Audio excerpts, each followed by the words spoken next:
Hi, everybody. I'm so excited to be up here and being your closing speaker today. We've been a part of pretty much every session today, and it's been so fun to watch all of the presentations that have been given and just how data affects our day-to-day lives. Being a marketer in this industry is a bit of a grind. I like to say it's very opportunistic, but it definitely has some challenges. So I'm hoping what you can take today out of this more case study driven speech is some easily digestible things that you can translate into your own marketing practices that we found work really well for us. So we started Insurely with a simple idea: make insurance suck less. There are a few main pillars to bringing that idea to fruition. One of them being going against the industry grain and offering incredible service and fast policies, making it simple, accessible, enjoyable. Are these words that you're used to hearing within our industry? I doubt that. But that's where our company started. Our CEO had this big, brave idea to reinvent how things were done within this space. So to do this, you need great tech, great people, great culture. None of those things are small feats. They're really hard to do. But without exceptional marketing, they mean absolutely nothing. Basically, our jobs are really important. We can have the greatest website and the greatest service, the greatest product in the world, but if nobody knows that we exist, we're out of business pretty quick. So my name, is this working? Where do I point this at? Okay. My name is Kate Brown, and I have the daily joy of being Insurely's Chief Marketing Officer. I never dreamed of being in the insurance space. I did psychology in school. I started an online yoga business while being a stay-at-home mom, and unconventionally landed in insurance. I started a really general role within this company, just helping with overall strategy, some blogs, some email content, and then within 2 months, I was deep into overhauling how we used our entire CRM system. I was coding workflows and figuring out how to integrate texting capabilities, just so many things. Before I knew it, I was tech support revamping how our entire sales team functioned, which really plays into what we're going to talk about today with data. I was no longer managing just the content. I was building the systems, rethinking the processes, and unlocking new ways to scale. The role expanded, and so did I. So that year was a really big whirlwind of big moves and big wins as our forward-thinking mentality was making major shifts in how we could efficiently scale and handle all of our incoming leads. This little insurance company that wasn't even a blip on the map was starting to become this forward-thinking challenger mentality brand that was surpassing brokerages that had been in business for over 10 years. Our tonality is bold, it's human, it's cheeky, it's fun, and above all, it's different from the stale corporate voice that most insurance brands lean on. Very early on, we relied heavily on Google Ads and built a strong PPC foundation. That was the beginning of our overall strategy we still stand by today that provides us with the speed and the data that we need to scale. So you can spend every single dollar that you have on paid performance or any campaign or any initiative that you want to try, but if you don't have the right insights for the right keywords in the right time, in the right place, retargeting the right people, if you're not tying it back to the data, none of it will matter. Say that 10 times fast. A bird's eye view model of this looks something like: serve this ad on Google, take this signaling, pass this attribution from Google to the CRM software to know what your overall ROAS is on an initiative. So let's unpack this a bit. I'm going to challenge you all. We're going to get interactive, so raise your hands. Feel free to have some fun. It's the end of the day. What keywords do you think are better? Is it cheap home insurance? We're missing an E on there and an ending on the other one. Not sure what's going on with the slide. Or high-risk home insurance. So if you think it's cheap home insurance, raise your hand. Okay, awesome. And high-risk home insurance, raise your hand. All right, so we've got more on the cheap home insurance. If you guessed that, that makes so much sense. It is a highly sought-after word. What is happening here? There we go. It's a highly sought-after word with a lot of intent. There's a ton of queries, but every brokerage is paying big money to bid on these exact words. It's too broad and it's too expensive. So this is a high-level overview of the volume that this keyword had in May. You can see that the volume's pretty high. Your CPC is really high. It's no different than home insurance. We've talked a lot about intent today. This is a really intent-based word, home insurance. You see the volume, though, the CPC is still really high. And if you want to bid with 95 different companies, this is a great term to go on. So high-risk home insurance is actually way better for us. It's low-hanging fruit, it's much more niche, and there are way less queries. So you can see here, that the CPC is way cheaper, and we can easily target that audience with the right content and the right ads looking for it in real time.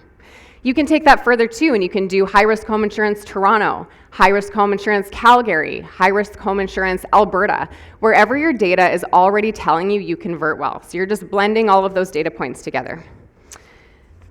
Now, you've got the better keywords, serving the right ad to the right person at the right time. How many touch points did it take for them to purchase or to convert? Was it instant? Did they need a more personalized nurture for their specific objection? How far down the funnel did you have to work and see if they responded to text or to emails better? Was there verbiage on the landing page that helped or hindered their decision? Was the button placed in the right spot, at the right size, in the right time, with the right color, and the appropriate CTA? So many things. So I've got another one. You tell me where the call to action button should go on this page. We'll do our raise of hands again. Do you think it should be in the middle? Okay, not everybody at once. How about on the bottom left? Okay, top right? All right, so no buttons on this page is really what we're going to go for. So those are great guesses for those of you that did raise your hands. Here is a heat map to show you why the buttons are placed in the right spot on the specific landing page. So this is actually our current home page. So you'll see that CTAs are placed in the visual hierarchy of the user's eyes, which are the top right and the center left. And the Get Covered Now and the Quick Quote CTAs are placed within that hierarchy so that the users, when they scan their pages, whether it's in a Z or an F-shaped pattern, both really similar, it aligns with their natural behavior. So there's also different verbiage. Sorry, this mic and hair on a woman is just not conducive. There's different verbiage on each one of these CTAs for a specific reason too. The Get a Quick Quote in the top right is not learn more. The Get Covered Now or the Quick Quote in the center, those are all based for specific audiences. They all go to the same place, but they are, one is much more intentful, so that 3 to 17 minute purchase might be the Get Covered Now, or the Get a Quick Quote, not very committal, but you're serving the right people in the right time. This heat map confirms what behavioral science already tells us. Clarity, simplicity, visual flow, they matter. So when you meet users where they're already looking and reduce that friction along the way, you increase your odds of conversion dramatically. So now we're going to go back to our homepage. This one might be a little bit more obvious, but how far down or whereabouts do you think your main information should live? Should it be above the fold where we were just looking with our call to actions? Should it be more towards the middle, maybe down towards the end, that bottom right side of your slides where the footer would land? Any guesses? Should it be towards the top?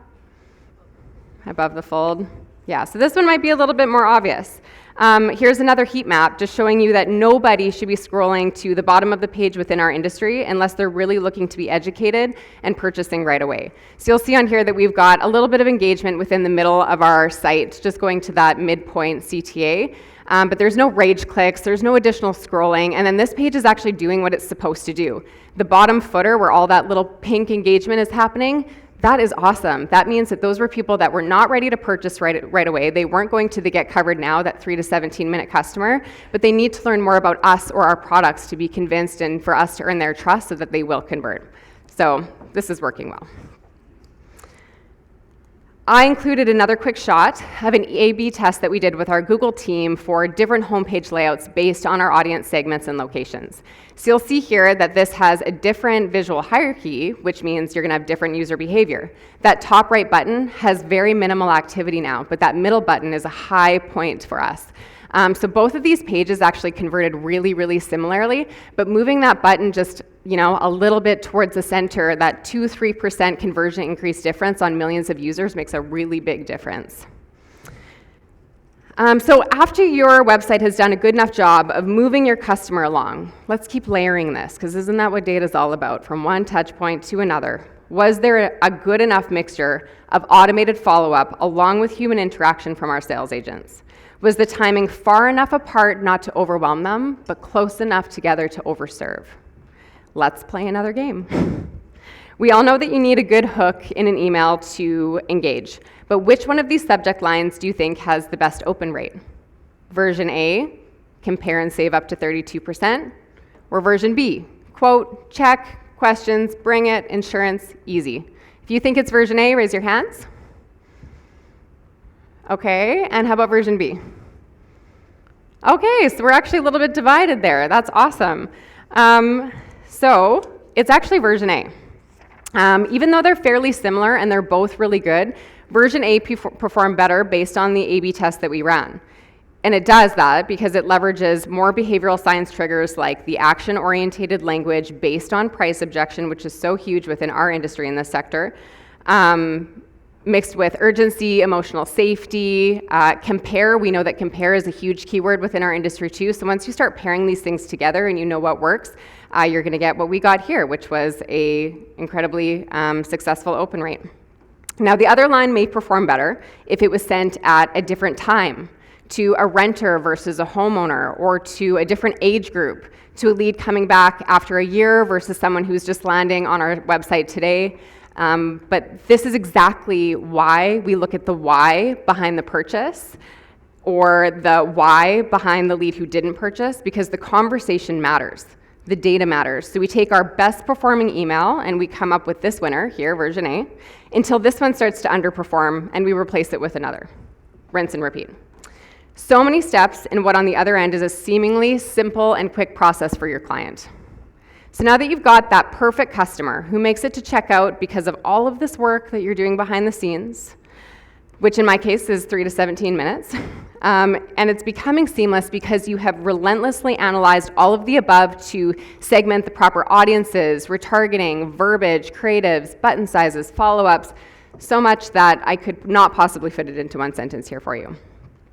So for your overall customer experience from the moment they search to the end of their purchase, and then you're going to take that and you're going to rinse and repeat forever. It will never end. It is not a once-a-year overhaul. It is a constant process of dissecting what's working and what's not, compounding your optimizations. How can we become bigger, better, smarter every single day? Insurely stands out in a crowd because we've marketed it that way. We know what works because we've spent enough time and done enough testing to know. And what works for us is bold and direct language mixed with a totally frictionless purchasing process, along with our 5-star team, of course.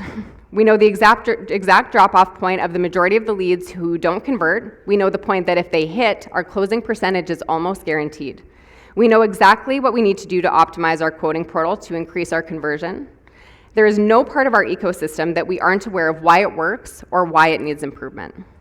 We know that we can close policies that are 10 to 30% higher than our competitors solely because our service overcomes all of the already known and obvious objections that our leads not only have with our competitors, but our industry as a whole.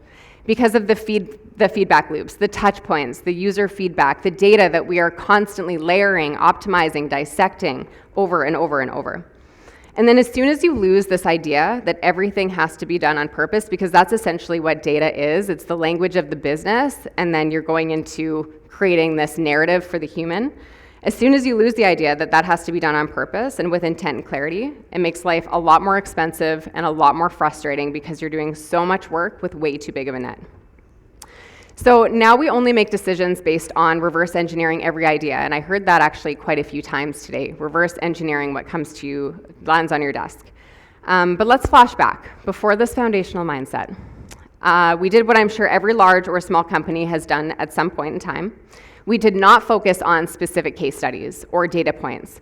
1, because we didn't fully know better, but 2, because there was no playbook for our industry. So much of what we've done has never been tried before either in insurance or the financial sector in general.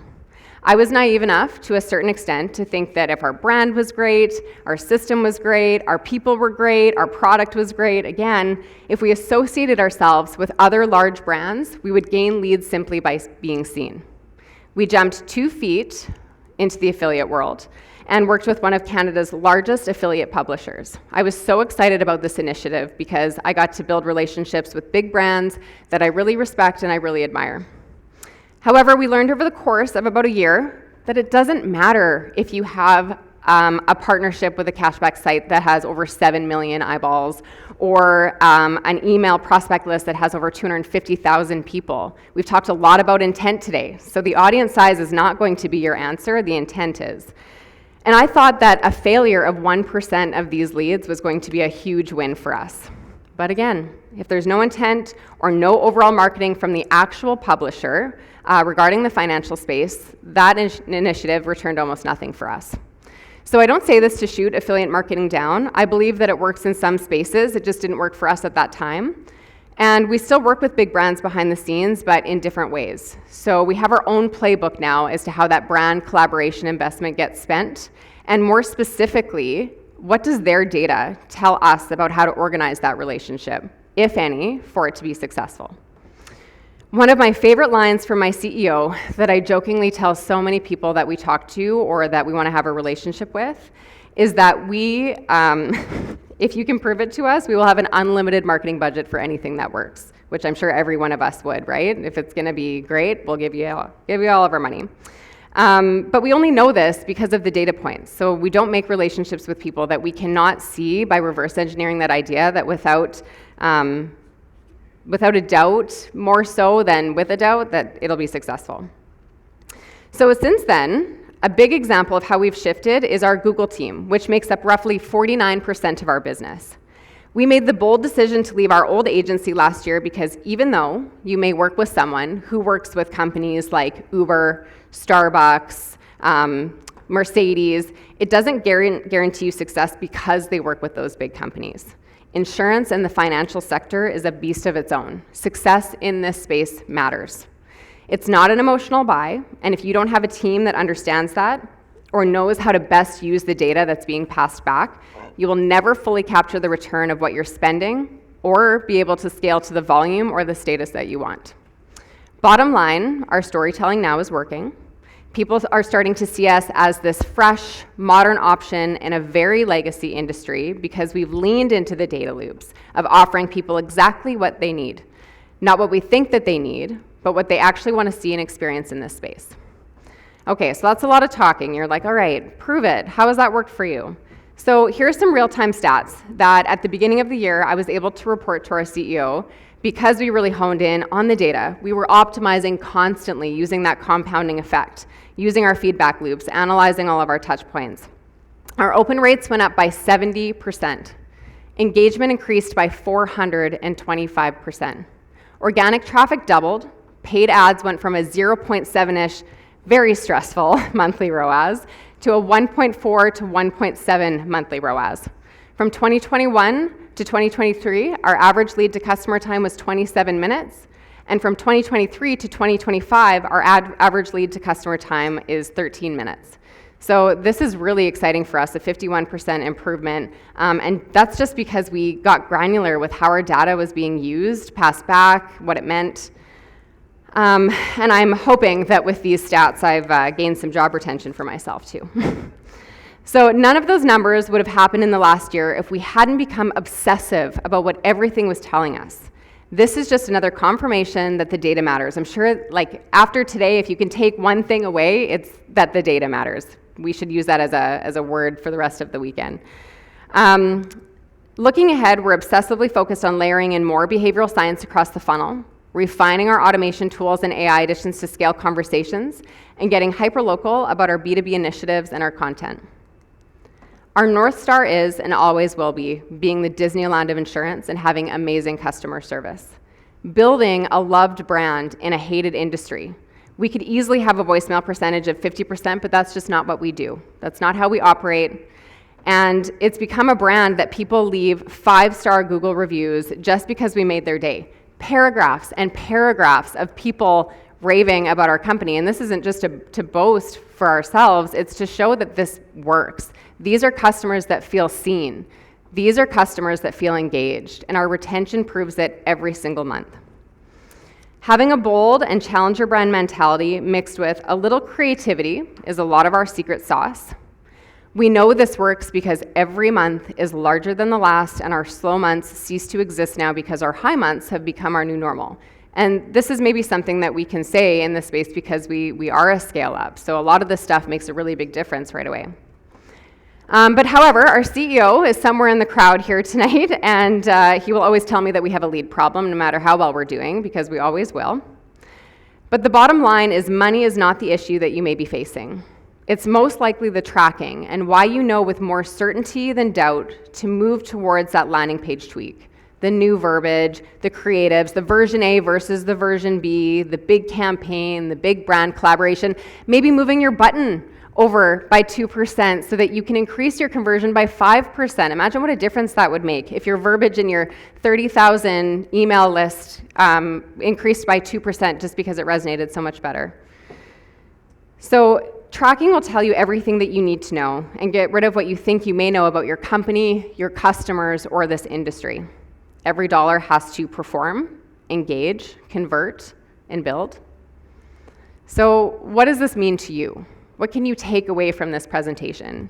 Because marketing in this industry, I've found to be quite difficult compared to a lot of the other ones.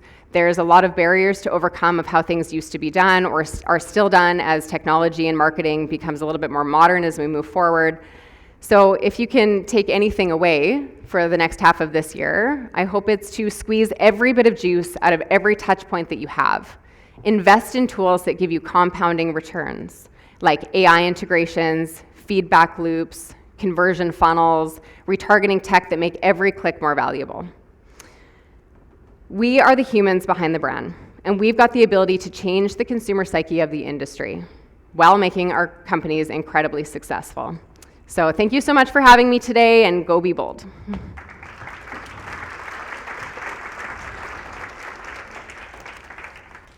Is there any questions that I can answer while I'm up here? No? All right. Perfect. We do have yep. Now I'm in the way of the party. Great talk. And just was wondering, when you were doing your kind of competitive analysis, it looks like you were positioning yourself against like traditional insurance. Yeah. Did you also look at did you spend a lot of time looking at other kind of online, kind of similar size startup-y type insurance places, or did you just kind of decide there was enough sort of blue ocean for all of you? You know what, it was a little bit of both, but because we're Canadian too, we don't actually have a lot of competition within the digital insurance space, so we're one of 3 people in Canada that can do what we do, so there wasn't really a lot of, when I say there's no playbook, there really wasn't something to replicate or to look at in the sense of what's working. I do love Lemonade from the States, and there are a few big brands in the States that I admire, and I think that they've done things really well, but I don't think we could have really translated into doing what they were doing here. So we did, and that's, our CEO actually started with that. It was going against the brick and mortar insurance industry, that what wasn't working, and looking at the holes that people are already talking about within the Google reviews of all of those companies, and just really making that our secret sauce of why we're challenging the status quo. So that's what worked really well for us. Yeah.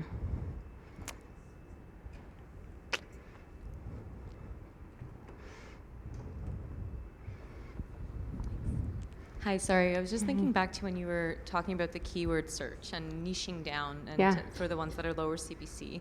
In your experience, did you see any difference in the quality of leads that were coming in from the lower CPC versus the higher, because they were so niche down? And is there ever sort of, what's the bottom of this is too niche? I think the example that you showed had traffic of 140 or something like that. So when does it become, regardless of the CPC, that's too niche to reach our goal or objective, or is that more case by case? So the first part of that question of the intent of the leads when it's a little bit more niche, we've actually found that there's higher intent. So even though the intent for the keywords for cheap home insurance or home insurance are very intent-based, you were getting a lot. One, you're going to cap at that volume because you just can't compete on those. 2, a lot of the leads that are coming through, they're maybe not looking for something super specific, or they're not looking to purchase right away. Insurance isn't an emotional buy. So with high-risk home insurance, you know that person is pretty intentful when they're searching, I need high-risk home insurance, nobody will insure me. So the volume is going to be quite low, but the people that are coming through, you're most likely going to convert. And the second part of your question? That's a really good question.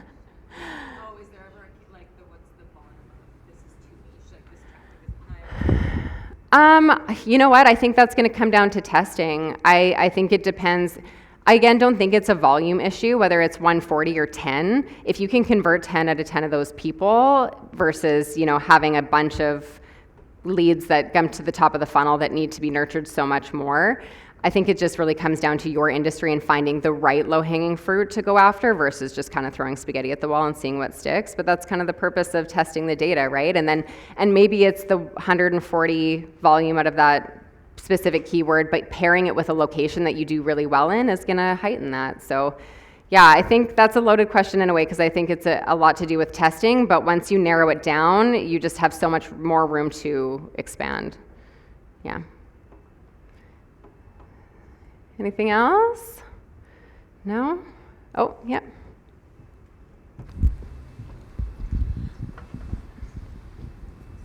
Hi, my name's Selena. Thank you so much for the presentation. It was very insightful. With an unlimited dollar of marketing budget, what are some initiatives in the future that you look forward to, either in the testing space or in launching new initiatives?